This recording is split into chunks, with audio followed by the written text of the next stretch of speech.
Buenas noches, buenas tardes, Puerto Rico, buenas noches Latinoamérica, buenas noches mundo y bienvenidos a otro programa más de Neurostrategies Internationals. En el día de hoy vamos a estar hablando de un tema extraordinario, condiciones de las que afectan a nuestro diario vivir, nuestros estudiantes, nosotros mismos, así que con un experto extraordinario. Así que tú que estás conectado aquí con nosotros, te invito a que compartas esta presentación porque lo que vamos a tener hoy es un manjar. Aquí en Puerto Rico sería viandita con bacalao, viandita con bacalao. Estamos hablando de comida suculenta con el propósito de que nosotros podamos conocer un poquito más del trastorno de déficit de atención con hiperactividad, y no simplemente porque lo leemos de un libro o porque nos lo explicaron en un salón de clase, sino porque tenemos con nosotros hoy en nuestra aula, en nuestro salón virtual, a uno de los expertos más prominentes en el área de TDAH, que va a estar con nosotros y se lo voy a estar presentando en un segundito por aquí. Tenemos con nosotros, ya está por ahí, el doctor Jorge Hirsch, quien es de San Juan, en Argentina, pero hoy está en Buenos Aires, así que está en la capital. Su formación profesional se construye en Argentina, España, México y en Estados Unidos. Es terapeuta del neurodesarrollo especializado nada más y nada menos que en neurorehabilitación infantil. Es residente del doctor Carrillo Morales, posee una maestría en neuropsicología y actualmente es doctorando en neurociencias cognitivas aplicadas. Por otro lado, en el ámbito profesional, es fundador y director del Centro de Rehabilitación Integral de Neurología Infantil Cerini. Actualmente es el director ejecutivo de VINCA de San Juan, Argentina, conferencista internacional, coordinador y asesor nacional e internacional sobre trastornos de neurodesarrollo. Con nosotros recibimos con un fuerte abrazo y aplauso a nuestro queridísimo Jorge Hirsch. Bienvenido, Jorge. Muchas gracias, Juan, por la invitación y por la presentación. Y sobre todo por estar en tu espacio, que es un lugar tan preciado para nosotros la familia de Vinca, ¿no? Que sabemos de tu labor en esto de la difusión sobre el neurodesarrollo. Para nosotros es un placer tenerte aquí en nuestro programa. Ya tenemos mucha gente conectada de diferentes partes del mundo, Latinoamérica. Tenemos gente de Europa, tenemos gente ahora mismo desde Italia y desde España. Y ahí tenemos a nuestra Lucre, que está con nosotros siempre desde Argentina, que desde que sabía que ibas a estar aquí, Jorge, y dijo que iba a estar con nosotros. Así que ahí están los saludos desde diferentes partes. Colóquenos de donde estaba con nosotros para que todo el mundo sepa de dónde nos están sintonizando y hablemos un poquito de esta situación. Jorge, escuchaba recientemente en formaciones docentes que hemos hecho a docentes cansados. Obviamente la pandemia, si antes de la pandemia, por ejemplo, el síndrome de burnout, el síndrome de la quemazón era bien fuerte en profesionales de la salud y en educadores, imagínate después de la pandemia y encontrar gente que te dice es que estos muchachos de hoy en día no prestan atención, es que estos muchachos no eran como éramos nosotros antes. Pero de momento te das cuenta que tú no tenías antes, tú no tenías antes estos elementos de estímulos que hay hoy en día. Y yo hablo mucho, por ejemplo, de mi programa de televisión. Yo tenía 2 canales de televisión y era a la hora que lo daban porque si no lo veía lo perdía. Ahora están los 485 capítulos del Chavo del 8 están en Netflix. Entonces, antes de hablar un poquito de la sobreestimulación que tenemos hoy de diferentes elementos, que podría conllevar a que un estímulo sea quizás un poquito más llamativo que otro y podría tergiversarse en un diagnóstico.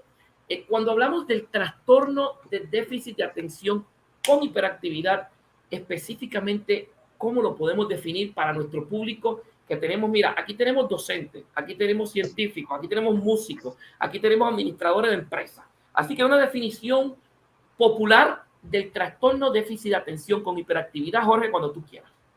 Bueno, primero tenemos que pensar que todos estos trastornos están dentro de una diversidad del funcionamiento cerebral. Es decir, no son una patología, sino que nosotros le llamamos trastornos desde el punto de vista médico porque es una forma de entenderlo, pero no es una patología, sino es una diversidad en el funcionamiento cerebral.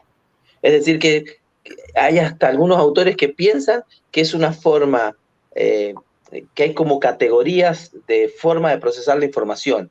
Una de ellas es el TDAH. Lo que sucede es que el TDAH hoy choca con la escuela porque primero debemos entender que no todos los niños que se portan mal tienen TDAH. Y si existió un sobrediagnóstico es porque muchos de los chicos que se portaban mal o que en términos comunes son mal educados porque en su casa no se le brindan las estrategias cognitivas de límites, se fueron diagnosticados como TDAH. El TDAH principalmente está mal definido porque no es un trastorno de atención. Porque como dice Barclay, de los trastornos de atención, solo la atención sostenida falla en el TDAH. O sea, que quiere decir que cuando uno lo lleva al consultorio, el niño, cuando está uno a uno, no falla en la atención. Es un trastorno de la función ejecutiva. ¿Y por qué se da? Porque es un trastorno biológico que principalmente afecta, y esto que les voy a hablar ahora es una cuestión muy, muy nueva, es lo que se llama, parece ser que afecta a lo que se llama la red por defecto, que es una red que mantiene los niveles, o sea, digamos, la red por defecto tiene que bajar los umbrales de actividad de hablar uno con uno mismo para poder prestar atención. Esa red funciona a través de mediadores químicos específicos y muchos de estos mediadores químicos intervienen en los circuitos que se llaman límbicos frontales. Es decir, cuando uno está interactuando con uno mismo, debe dejar de hacer eso para poder prestar atención. En los niños con TDAH, por un mecanismo bastante complejo y que es difícil de explicar en este breve momento, fallan los mecanismos que van a llevar energía para sostener la atención en tareas que para ellos le significan no significativamente y que le terminan siendo aburridas. Es decir, y acá viene un problema con la tecnología. Si nosotros tenemos niños que de temprana edad usan un dispositivo como el celular o una tablet y los estímulos visuales, auditivos, están cambiando cada 10, 15 segundos, en los niños que tienen TDAH potencia lo que Sonuaga marca perfectamente y que se denomina aversión a la demora. O sea, es decir, la atención sostenida es falla en los niños con TDAH. Pero ese es el verdadero síntoma del TDAH y no el que se porte mal. O sea, los niños con TDAH, su sintomatología no se describe el portarse mal. El niño que se porta mal es porque tiene quizás algún tipo de falta de límite, pero no va a presentar esto. Ahora bien, algunos niños con hiperactividad suelen ser chicos que nosotros denominamos o llamamos vulgarmente impulsivo, pero no tiene nada que ver en la impulsividad, sino lo que se denominaría o lo que se llamaría, se definiría mucho mejor como niños disruptivos, es decir, que los niños se ven vencidos por lo que se denomina respuesta prepotente.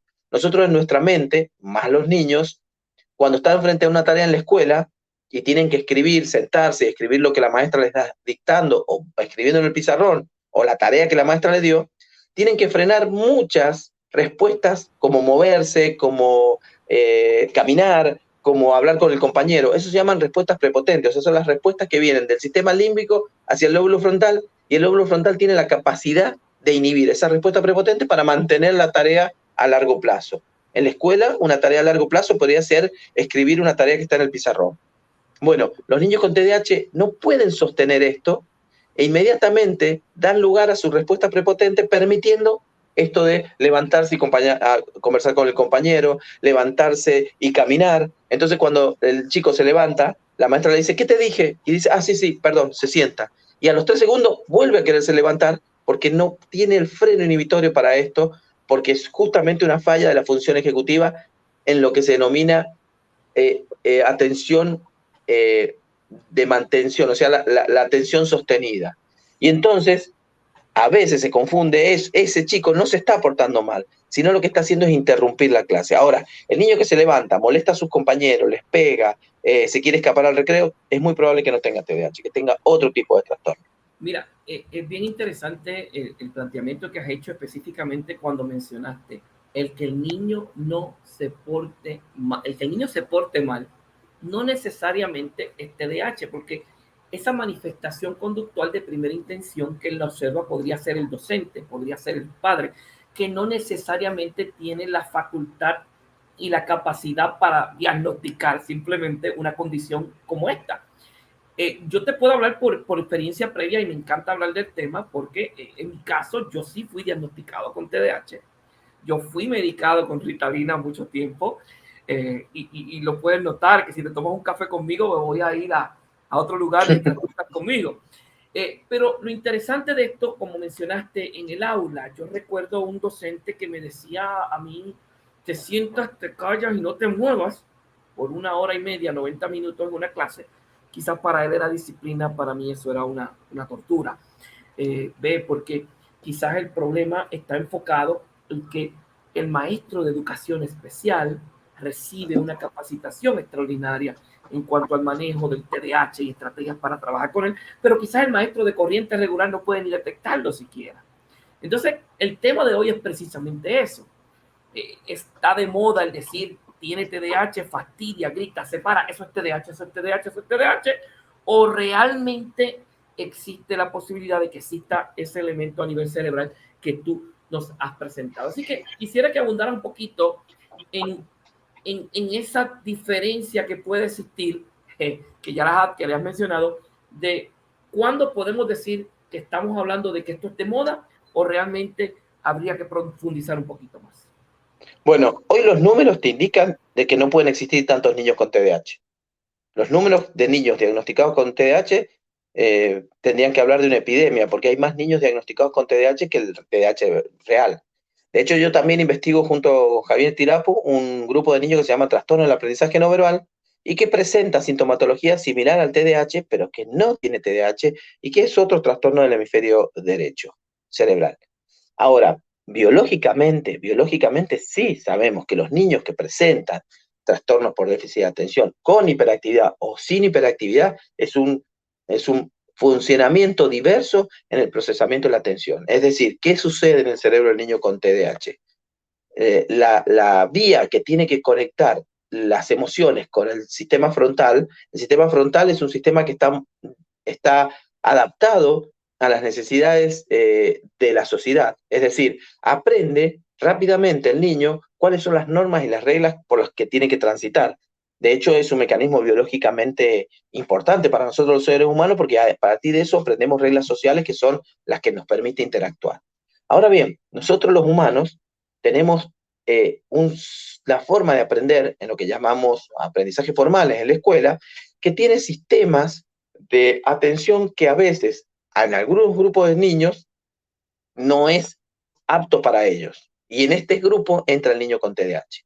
Parece ser que el niño con TDAH, como dice Javier Tirapu, es un diseño del cerebro que está diseñado para poder estar más libre. Se cree, y hay algunos escritos sobre esto, que por ejemplo grandes exploradores, grandes personas como Marco Polo, como Cristóbal Colón, podían llegar a tener TDAH porque la curiosidad es el factor fundamental en este tipo de personas. Es decir, es muy probablemente que esta diversidad nos haya servido a nosotros en una época más antropológicamente antigua para hacer que las personas salieran de su entorno buscando, trepando, hurgueteando, no quedándose quietas, porque sería una forma en que algunos humanos podrían descubrir ciertos territorios o avanzar en alguna situación. Eso se especula, ¿no? La realidad es que lo que se ha estudiado es que hay niños que presentan, o sea, los cerebros diversos de estos niños presentan una dificultad en la mantención de la dopamina en el espacio sináptico. Es decir, te explico brevemente, los circuitos límbicos frontales se comunican con dopamina, algunos, ¿no? Específicamente lo que se llama mesocortical, mesolímbico cortical. Esos sistemas lo que tienen es comunicación dopaminérgica. Las moléculas de dopamina salen al espacio sináptico y son captadas por los receptores.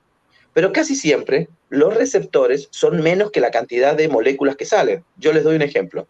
Si salen 20 moléculas de dopamina y hay 15 receptores, 5 moléculas de dopamina quedan sin receptor. Por consiguiente, la neurona presináptica, o sea, la que emitió la dopamina, lo que hace es recaptar las moléculas que sobran las mete dentro de la neurona, las destruye y las vuelve a empaquetar y las usa nuevamente como mediador químico en la próxima. Ese se llama mecanismo de recaptación y existen dos mecanismos más que son que están por fuera. Bueno, parece ser que en el niño con TDAH lo que sucede es que cuando libera la neurona presináptica las moléculas de dopamina, en vez de dejarlas en el espacio sináptico, las recapta rápidamente.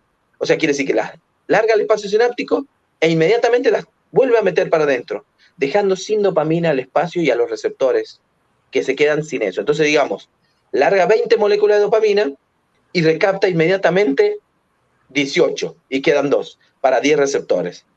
Lo que hace el metilfenidato, por eso en los niños que tienen el diagnóstico preciso y que se ha hecho una valoración neuropsicológica que no toma un día ni dos, toma mucho tiempo y con una buena valoración neurológica, el metilfenidato lo que hace en estos niños es bloquear la recaptación dopaminérgica, permitiendo que las moléculas de dopamina intercambien con sus receptores, lo que potencia la vía y ayuda a que los chicos tengan mayor actividad de inhibición sobre la respuesta prepotente. Por eso los niños que verdaderamente tienen, que son un número mucho menor del que tenemos hoy como diagnóstico, los que verdaderamente se le da el metilfenidato, se benefician de esa medicación, que no es la solución, sino es un puente para que el niño, mediante terapia cognitivo-conductual, mejore las estrategias escolares. Es decir, un niño que solo se le medica, se le está dando la mitad del tratamiento, la otra mitad, yo diría un 30% se le está dando el tratamiento,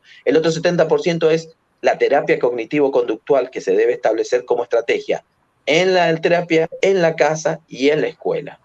Y sobre todo el mundo ponerse de acuerdo, porque una de las características que tienen los niños con TDAH es que su desatención en esto que digo, en llamo con palabras, digamos, que puedan entender todo, porque ha cambiado mucho este tipo de palabras, pero para que todos entiendan, esta hiperactividad que presentan los niños, la presentan en la escuela, en la casa de la abuela, en la casa de los tíos, en un cumpleaños, en todos lados.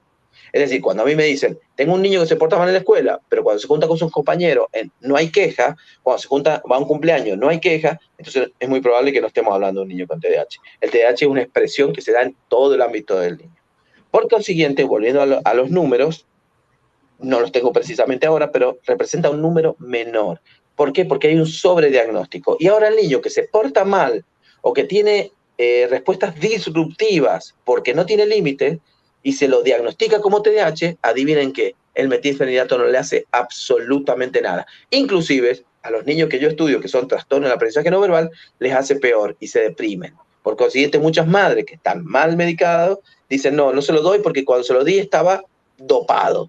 Y otros dicen, no se lo di más porque no le hace absolutamente nada, así que se lo estoy dando. Y otros pueden decirte, se lo di, no, y se puso peor, se puso más loco todavía, saltaba todo. Esos niños no presentan TDAH. Mira, hay unos comentarios extraordinarios en el chat de nuestro público. Comienzo con el comentario de nuestra queridísima doctora Lucrecia por acá, y que dice, cree que si la escuela fuera menos tradicional, tendríamos menos trastornos de atención. Claro. Tenemos también a Cinti Mendoza, que nos hace la pregunta, ¿qué tipo de estrategias se recomiendan para los adolescentes que padecen TDAH y características principales podrían identificarse como docentes en el aula? Este tipo de estrategias lo vamos a usar al final, Jorge. Vamos a dar algunas estrategias que se pueden utilizar, pero ya las características las has descrito básicamente en lo que has trabajado. Nuestra compañera Sara Rivera, te digo los comentarios para que los puedas trabajar. Sí. Si es que se aburren, algún niño TDAH va a pasar por el proceso de aburrimiento, no necesariamente que va a estar activo todo el tiempo, puede ser una persona que se aburra. Bueno, eso es importante, Juan. Los chicos con TDAH no son impulsivos por el aburrimiento, sino son por su propia necesidad de búsqueda de estímulo. Es decir, no porque se aburran. Barkett, creo que Barkett, no recuerdo bien, él hace lo que se denomina, Sonuaga mejor. Sonuaga propone un modelo que se dice aversión a la demora. Lo que estos niños tienen es una aversión a la respuesta o a la gratificación demorada. Por ejemplo, si a un niño regular se lo pone en el aula y la maestra le dice, copien en el pizarrón y después de que copien, voy a corregir la prueba y les voy a poner nota. El que se saque 10 tiene un premio. Esa tarea, por lo general puede tener media hora o 40 minutos entre que copia, la maestra corrige y se lo da. Bueno, la mayoría de los niños lo que puede hacer es tomar la recompensa, guardarla y esperar a que la recompensa aparezca. Bueno, los niños con TDAH no soportan esto. En el medio tienen que tener muchas recompensas más. Por eso, si la maestra le da esa tarea tan demorada, es muy probable que se pare y diga, señorita, pero yo voy a terminar y cuando termine me voy a sacar un 10. Sí, sí. Y la maestra le dice, sí, sí, sentate y hacelo. Bueno, porque está tratando de tener más satisfacción, más respuestas. Entonces, como dice Zuluaga, las respuestas demoradas son el problema básico. ¿Y qué sucede hoy? Hoy, ¿qué sucede? Cualquier instrumento de Facebook e Instagram, en los Reels, no tenemos más de 30 segundos y el premio está a los 30 segundos. Vemos el final de cualquier cosa en 30 segundos. Y cuando a los 15 o los 10 estamos aburridos, pasamos a otro. Y si no pasamos a otro, pasamos a otro. A nosotros nos genera esa tensión. Imagínense lo que le puede pasar a un niño que presenta TDAH. Eso le está entrenando la aversión a la respuesta demorada. Está todo un día con esto, así, así, así. Después se va a una escuela donde tiene 20 compañeros y el tiempo pasa muy lento y su maestra está en modo cámara lenta, por decirlo así. Entonces, es una tarea titánica. Es lo que vos decías recién, Juan, es terror cuando el maestro le dice, quédese quieto, no puedo, no te muevas. ¿Y cómo hago? ¿Y cómo hago con un cerebro que me está pidiendo permanentemente? Entonces, es un entrenamiento. Y tenemos que entender perfectamente esto, que los modelos escolares tienen que empezar a cambiar. Tienen que empezar a cambiar y hacerse más dinámicos. Si no, no solo el TDAH va a fracasar, muchos otros chicos van a fracasar también. Mira, tengo una pregunta de la doctora Yasmín Cabrera desde la República Dominicana, que ella pregunta para, por ejemplo, adultos jóvenes entre 19 y 23 años, algún tipo de herramienta, por supuesto que son elementos de diagnóstico por profesionales, que se pueda hacer la diferencia entre que es un TDAH y no es un TDAH. ¿Qué herramientas puede utilizar en este tipo en esta edad en particular? Bueno, hay un problema. Las bibliografías solo tratan niños con TDAH. Cuando llegaron a la juventud y adultez, hay muy poco trabajo sobre eso. Muy poco trabajo y muy pocas herramientas terapéuticas que se puedan.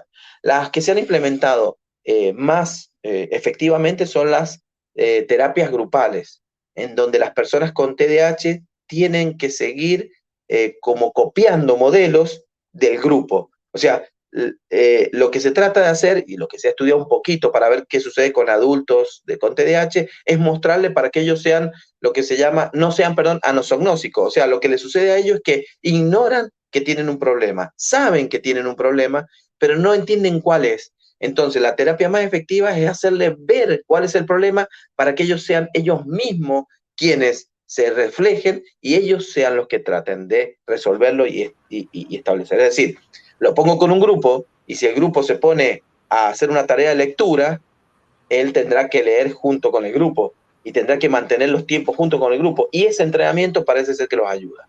Ahora, ¿qué pasa? Los adolescentes con TDAH y los adultos con TDAH son mucho más proclives a la delincuencia y a afectarse a pandillas y a afectarse a la droga.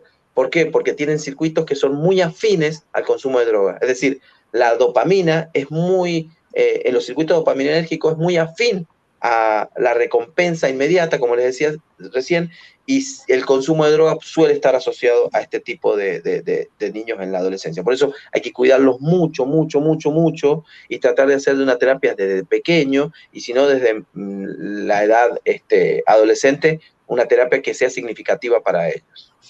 Una de las cosas que hace ese planteamiento muy importante es que mucha gente piensa que como después de la adolescencia o en la adultez temprana no se habla, no se ha investigado del TDAH, mucha gente piensa que desaparece o que se olvida. Exacto. Y la realidad es que cuando una vez usted tiene TDAH, lo tiene para toda la vida. O sea, usted puede buscar alternativas y estrategias para manejarlo, pero se mantiene para toda la vida.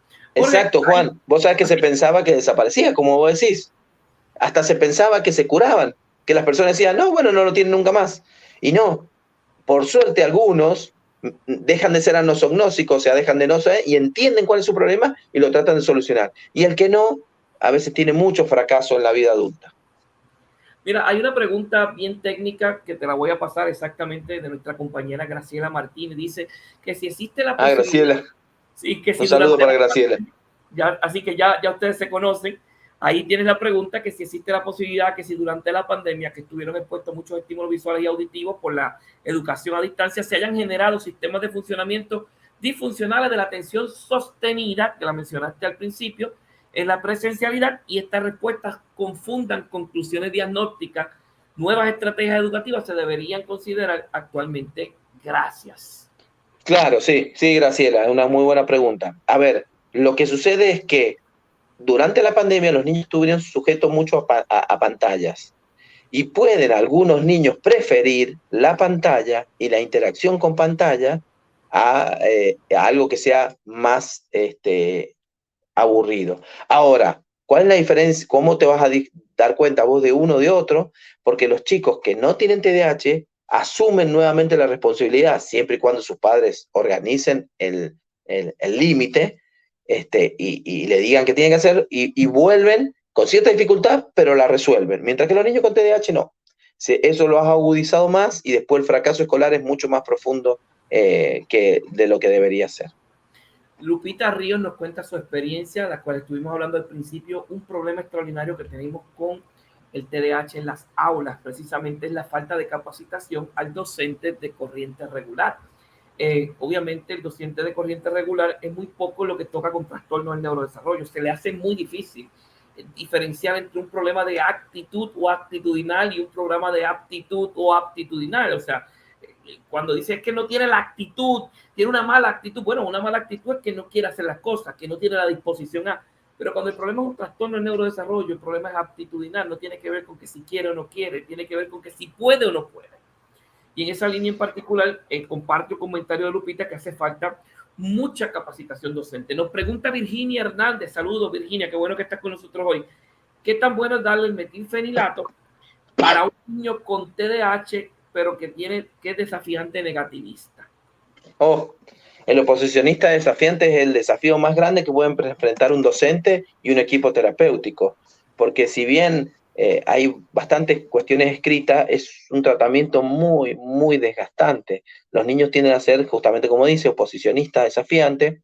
Hay un libro que yo recomiendo de Rubén Escándar, argentino, que se llama El niño que no podía dejar de portarse mal, en donde relata la forma en la diversidad de este funcionamiento y esto requiere de mucha, mucha, mucha terapia. Ahora, el uso del metilfenidato en este tipo de niños tiene que ser bien valorado por el equipo neuropsicológico y por el neurólogo.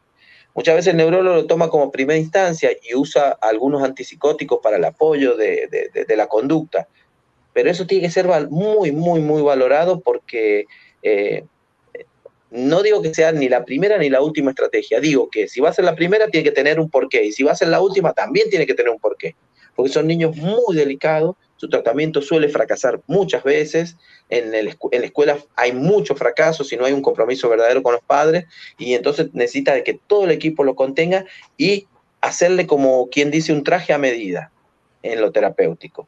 Hay que valorarlo y verlo bien. Y el uso de la medicación está directamente proporcional a lo que se consensúe en relación a ese niño. Un saludo a nuestra colega Romina Verónica, la doctora Cautiño, desde allá de Argentina, que está con nosotros. El doctor José Manuel Benítez García, desde México, nos pregunta que si el TDAH suele coexistir con otros problemas asociados, comorbilidad. Claro, sí. El TDAH coexiste con depresión, muchas veces con ansiedad, muchas de las veces con ansiedad, con depresión, como les decía, coexiste con el autismo. O sea, a veces el TDAH y el autismo son tan parecidos que no se sabe cuál es cuál. A veces hay niños con autismo que están con la variable de hiperactividad y hay veces que hay niños con TDAH que tienen como sintomatología anexa trastornos sociales. Y hoy estaba leyendo un artículo de Bishop y donde él proponía un modelo para los trastornos del desarrollo del lenguaje, otros trastornos del desarrollo, del neurodesarrollo, pero que él ponía a la triada autismo, trastorno del desarrollo y TDAH como un constructo único, en donde a veces las puntas se pueden diferenciar, pero cuando están incluidos esos tres círculos en una parte, son tan pero tan parecidos que son muy difíciles de diagnosticar y el tratamiento se complejiza más. Es decir, nosotros escribimos que esto es TDAH, esto es autismo, esto es trastorno del desarrollo del lenguaje, nosotros para estudiarlo, pero en el funcionamiento cerebral a veces es un solo constructo, es una sola diversidad que puede estar todo metido ahí adentro y a eso le llamamos comorbilidad, pero en realidad es un constructo único de una forma de procesar de ese individuo, ese self que se está expresando.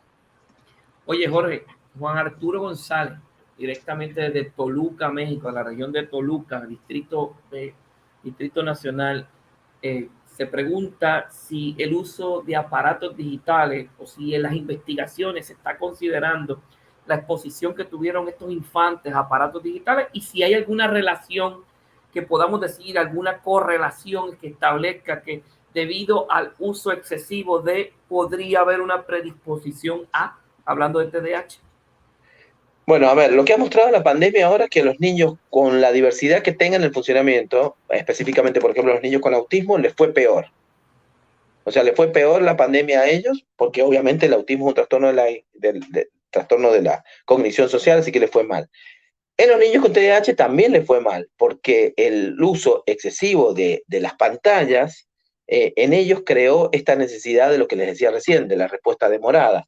Entonces, lo que nosotros debemos hacer no es quitar las pantallas, sino adecuar los programas de pantalla a las necesidades que el niño tiene dentro de su trastorno de neurodesarrollo. Es decir, yo no puedo tener a un niño con TDAH dándole un programa donde cambie cada 10 segundos, cada 20 segundos, cada 2 minutos de actividad, sino le daría un programa en una pantalla donde, por ejemplo, les voy a dar un ejemplo de algo muy viejo, pero donde tenga que armar un rompecabezas, es decir, donde la figura esté más estática y los movimientos sean más lentos y él tenga que ir armando, porque eso me genera mayor atención.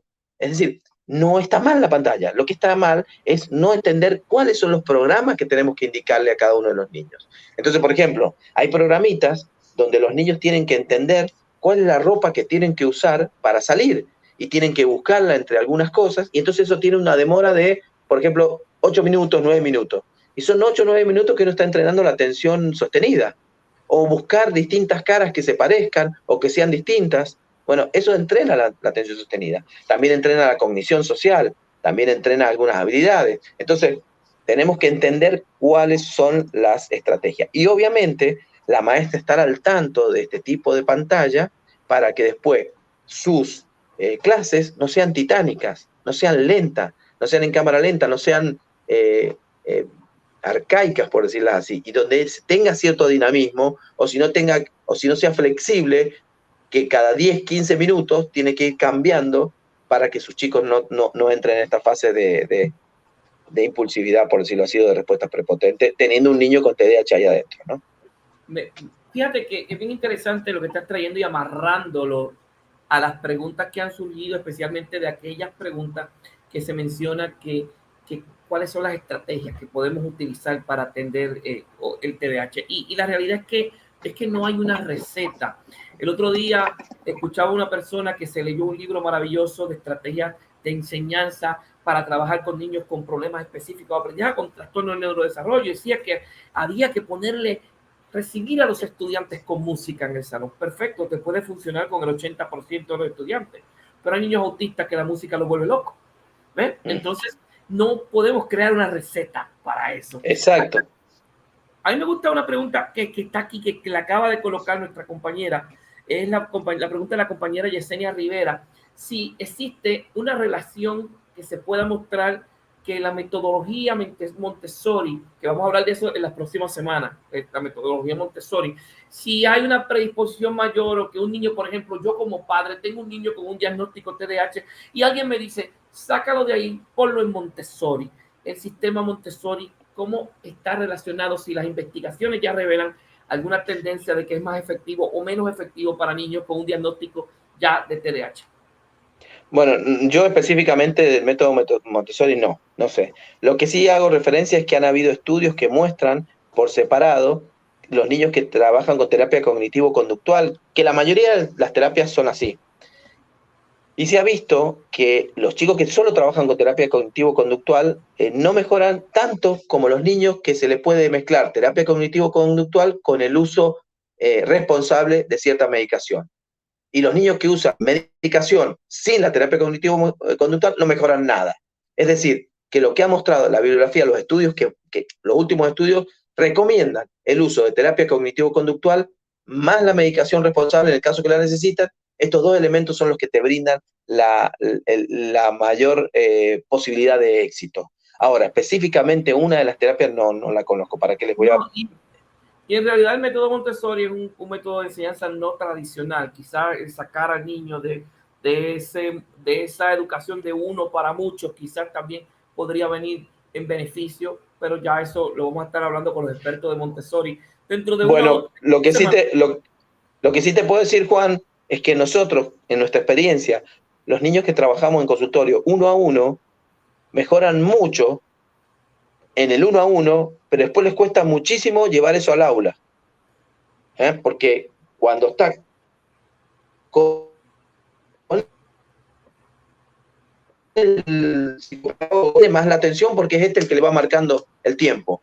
Mientras que cuando está en libre albedrío con sus compañeros, las respuestas de sus compañeros son autoestimulantes, o el salón es autoestimulante, y es mucho más difícil mantenerlo. Es decir, no es solo ir a la terapia, sino que la terapia sea ecológica. Hay que ponerlo, y esto lo hemos visto mucho nosotros en Serini, una vez que los niños están mejor, nosotros lo que hacemos es juntarlo con 3 niños más. Y entonces darle cierta cantidad de actividad y controlar que él sea el propio monitor de su actividad. Es decir, cuando está con el resto de los niños, el terapeuta lo que le hace siempre es recordar cuál es la forma más fácil que él encontraba en el 1 a 1 para trabajar. Y eso es lo que tiene que hacer su acompañante terapéutico cuando va a la escuela. No meterse en su actividad, sino en recordarle cómo es que él se autorregula, para que el monitor, digamos, este que está como acompañante terapéutico, sea su lóbulo frontal recordándole cuál es la mejor estrategia para que él pueda autorregularse. Porque lo que en definitiva queremos hacer es que haya plasticidad cerebral del sistema para la autorregulación. Mira, Jorge, ahí Virginia nos trae un caso extraordinario porque es un caso que ella está viviendo.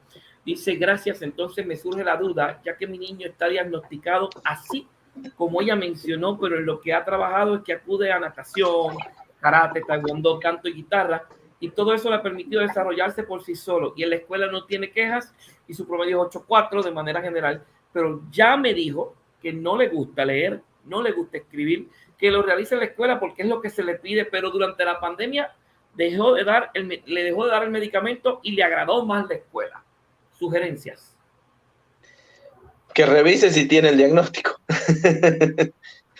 Total. Que revise si tiene el diagnóstico, porque, a ver, el medicamento no hace nada. El medicamento lo que hace simplemente es una metanfetamina que ayuda a la inhibición de la recaptación dopaminérgica, nada más. O sea, los niños ni se sienten mal, si sienten ellos una diferencia significativa en su estado de ánimo, es porque tiene una comorbilidad con otra cuestión y el metilfenidato no los está ayudando. Entonces, el neurólogo es el encargado de darse cuenta de eso. Es muy probable que este niño presente alguna sintomatología, algunos dominios de TDAH, pero no, en el fondo no sea un niño con TDAH. Y entonces, obviamente... Sí, Juan. No, termina, escúchame. No, y obviamente las medicaciones no se benefician, porque el niño que tiene realmente TDAH, cuando usa la medicación, que la puede usar, o sea, ellos pueden tomar de lunes a viernes, sábado y domingo no la toman en la mañana cuando van a la escuela, hay todo un protocolo para hacerlo a eso, mejoran y les va mucho mejor, no les hace sentir ni bien ni mal. Los niños sienten que están un poquito mejor para prestar atención, porque recordad lo que te dije, los niños que toman, que diagnosticados realmente con TDAH, pero que toman metilfenidato solo, no mejora en la escuela. Lo que mejora es el metilfenidato, que lo ayuda a tener más concentración y a tener terapia cognitivo-conductual, que es la que definitivamente lo va a meter por la senda. O sea, metilfenidato solo no sirve de nada. Es terapia cognitivo-conductual que está facilitada por el metilfenidato. Si el metilfenidato no cumple esos criterios, es muy probable que no tenga TDAH. Tenga dominios para el TDAH, pero no lo presente. Es bien interesante lo que estás diciendo, combinado con el comentario que hace Lupita. Si en efecto es necesaria la medicación o si le apostamos a la terapia cognitiva conductual. De hecho, hay un autor que conozco, no recuerdo el nombre ahora, pero él hablaba de que si la medicación era para mejorar al niño o para apoyar al docente. Fíjate qué interesante la pregunta. O sea, la medicación está hecha para que el niño realmente en su condición terapéutica mejore o para permitirle al docente no lidiar con él. No, claro, bueno, Juan, yo por eso mismo lo que yo recomiendo es que la medicación sea el último paso, no el primero. La medicación, lo primero que se debe hacer es, primero, hacer un buen diagnóstico. Segundo, un plan, un equipo. ¿Hola? Sí, estamos aquí. ¿Se cortó? Ahí está, seguimos, Ole, te escuchamos. Pero a mí se me cortó, a ver, ahí estoy. A ver. Hola. Sí, te estamos escuchando, adelante.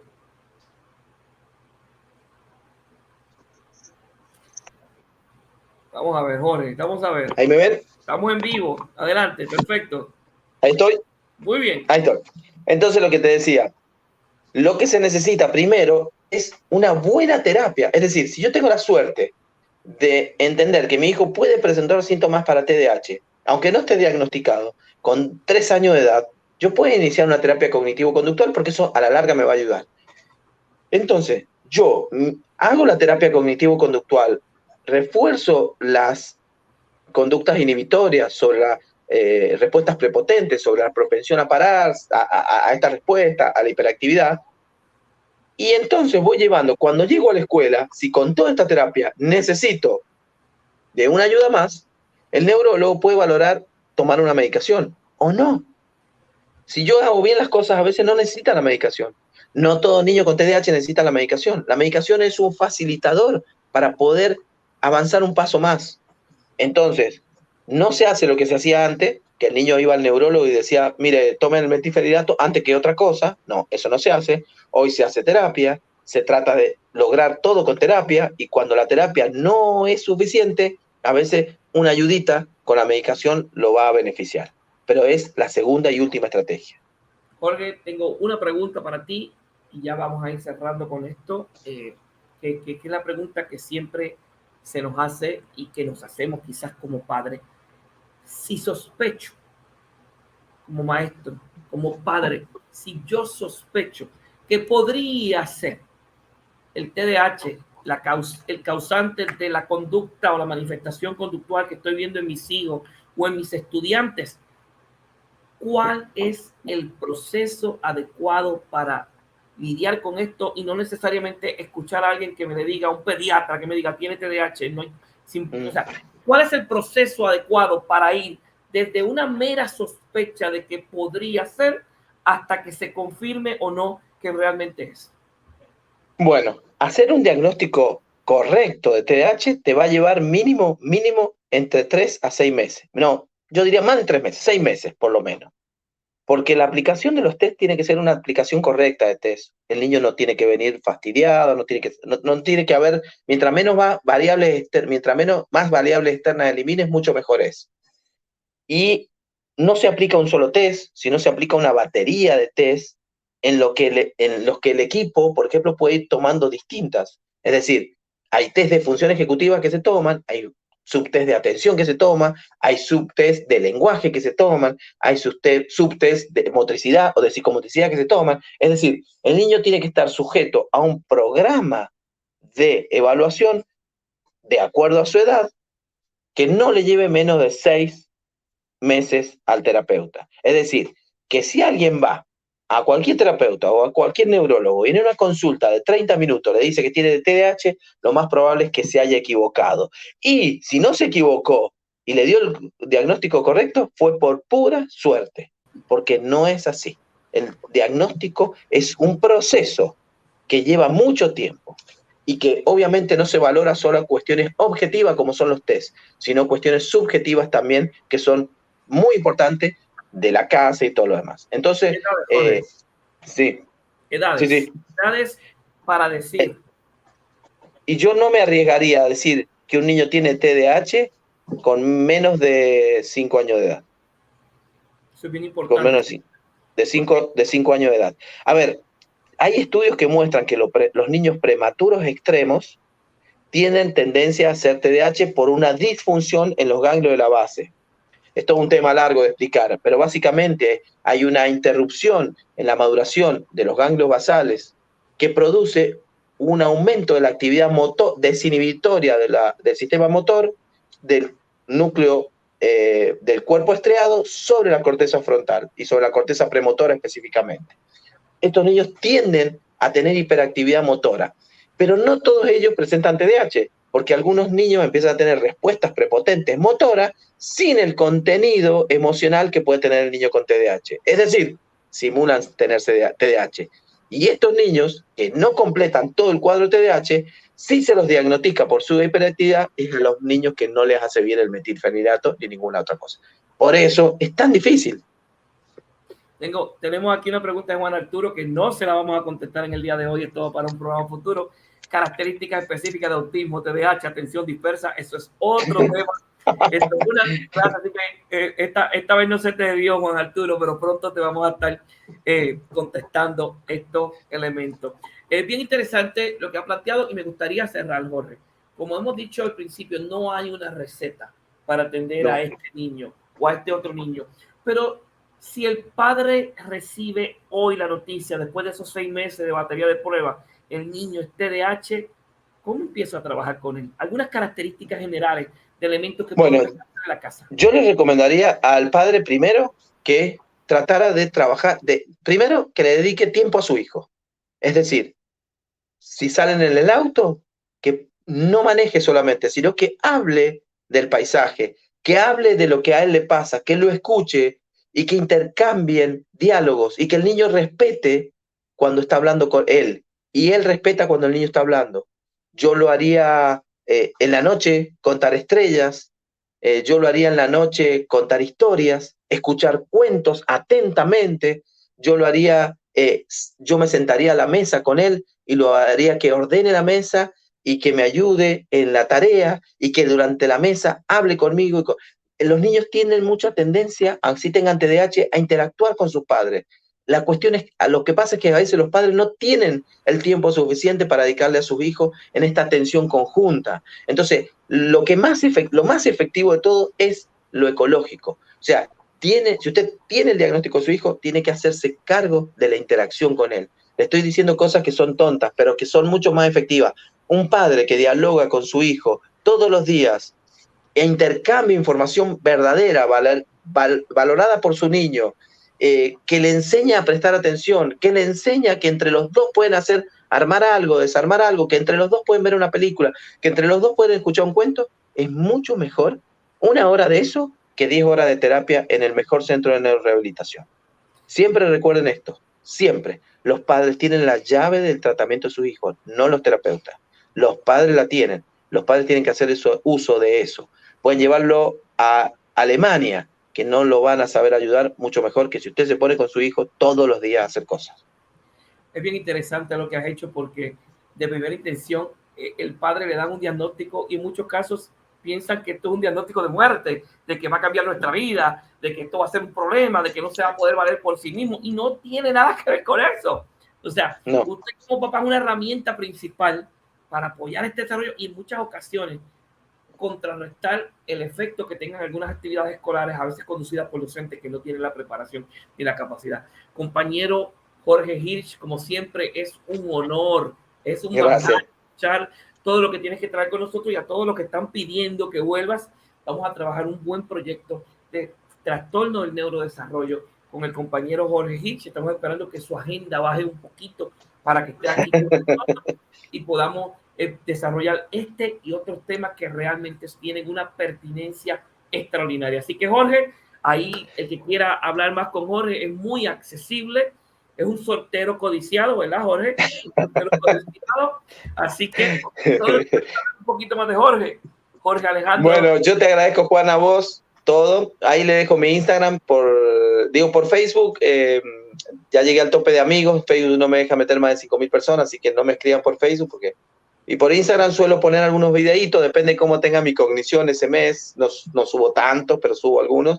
Me pueden seguir por ahí por Instagram y como decís vos, yo estoy atento a a lo que me pregunten y a lo que quieran. Fue un honor y muchas gracias siempre, Juan, por acordarte de mí. Me gusta mucho participar porque, ¿sabes qué? Cuando te hacen buenas preguntas, es cuando realmente sentís que vale la pena trabajar en esto. Entonces, siempre la paso muy bien cuando me invitas porque me divierte y me entretiene la forma en que tienen de preguntar a toda la gente y sobre todo vos. Así que muchas gracias. Gracias a ti, Jorge. Como siempre te decimos, estate pendiente que vuelves prontito nuevamente. Y no solamente en este tema, en muchos otros temas que dominas.